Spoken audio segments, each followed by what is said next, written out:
సుధీర్ బాబు నటించిన latest movie హరోం హరా సినిమాకు audience నుండి పర్వాలేదనిపించే రెస్పాన్స్ సొంతమైనా కూడా కలెక్షన్ల పరంగా మాత్రం వీకెండ్ లో పెద్దగా జోరు చూపించలేకపోయిన ఈ సినిమా బాక్సాఫీస్ దగ్గర 4వ రోజు బక్రీద్ పండుగ పార్షిక హాలిడే అడ్వాంటేజ్ లభించినా కూడా పెద్దగా జోరునైతే చూపించలేకపోయింది. మొత్తం మీద 3వ రోజుతో పోల్చితే సినిమా 50% కు పైగా డ్రాప్స్ ను సొంతం చేసుకుని బాక్సాఫీస్ దగ్గర కలెక్షన్ల పరంగా ఇక బ్రేక్ ఈవెన్ మార్క్ అందుకోవడం కష్టతరమే చేసుకుందని చెప్పాలి.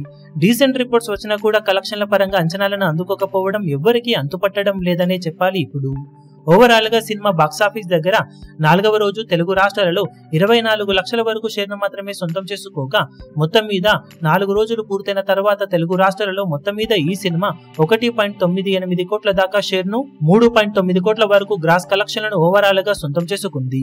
Karnataka, rest of India, overseas మొత్తం మీద కలుపుకొని మరో 30 లక్షల వరకు షేర్ అందుకున్న ఈ సినిమా టోటల్ వరల్డ్ వైడ్ గా 2.28 కోట్ల దాకా షేర్ను 4.7 కోట్లకు పైగా గ్రాస్ ను ఓవరాల్ గా సొంతం చేసుకుంది.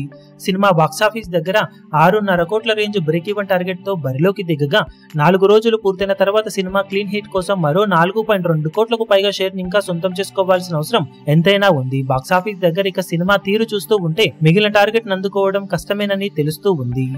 ఈ వీడియో మీకు నచ్చినట్లయితే లైక్ చేయండి, షేర్ చేయండి, ఛానల్ ను సబ్స్క్రైబ్ చేయడం మాత్రం మరవకండి. ఏ చిన్న అప్డేట్ ను మిస్ అవ్వకూడదు అనుకుంటే బెల్ ఐకాన్ ను ప్రెస్ చేయండి.